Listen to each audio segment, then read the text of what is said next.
ñëw ma dimbali ko man lu saf laa bëgg non gisul ci yow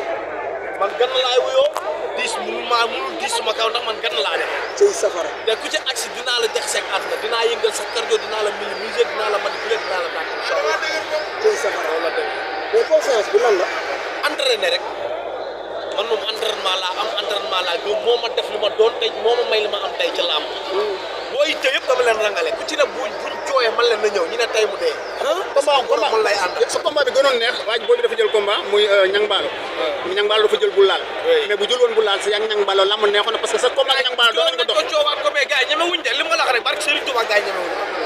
toolu mun naa nekk ni nag jox leen ma safara jox leen ma safara mais ku ci seeti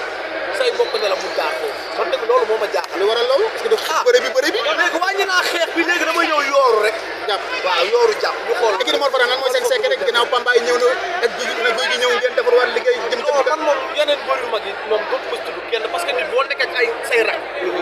ngeen def assemblée tënk ci ay kàddu nga ne di nga ñëw assisté entraînement yi daa 3 mois gisuñ la ku nekk na demal boppam man boo li ma doon nekkal ak Pambaay mii ñëw war a dëggal bopp laa dese ci équilibre te li may wax dafa nekk ci man nëbb ma ci làq ko ma ci képp kuy mbër fi ma bokkal équipe te ñëwee ci équilibre entraînement parew ma pour dugg la fenn parew ma pour ànd ak yow stade guy gi mi ngi ñëw wala gëj naa ñëw non moom loolu moom la concerné mais man dama part personnel li may gis école li ñu taxal doom gemb di fi secondoom ñoom ñooñu laay prouvé ci ca làmb mais ku ma gisul ci équipe ak foo mënti nekk sooy bëri na yàlla may ndam mais du ma la gunge stade fii ma kër laay seetaane sa làmb booy entraînement di tool pour yow gunge du ma nekk voilà parce que fu laa jaay Dakar rek kon xanaa guy gi dafa gëj ak école ba loolu daal moom la mais man daal li ñu tëggante woon waxtaan ci ay kaddu ci équipe bi ñi fa ñëwul appliqué ko ñëpp ku ci am combat yal na la yàlla may ndam mais man bay jóg safara dootoo ma gis sa ginnaaw mais ñëwaatu Pambaay noo ko gisee si lamb non macha allah kii comme ni ma la mayu yàlla laa kii man da ngaa rek mën a dangaa të mais man kii mooy sama idole man kii laay xam am naa la ma xam yàgg naa ko toog ba ma la gisee nee naa la ku mën a bëre ñibbisi billaay wallaay ku mën a bëre ñibbisi billaay wallaay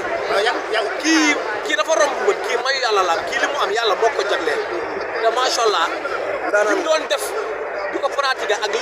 newoon ci moom ci bëre bu ko complété non Pambaay gisuma ko koy téye fii am na solo waaw ndax MMA bi mu doon def ay coach professionnel ñoo lay encadré da ngay nekk ci club lu mat 35 coach su nekk sax coach bu nekk ak lim lay préparé xam na kooku bu yëgsee ak ñun suñu lamb ji bu boole li su mënoon ak li mu dema dàng fee dajale ko non gars yi fii am nañ problème de ay jaajëf sax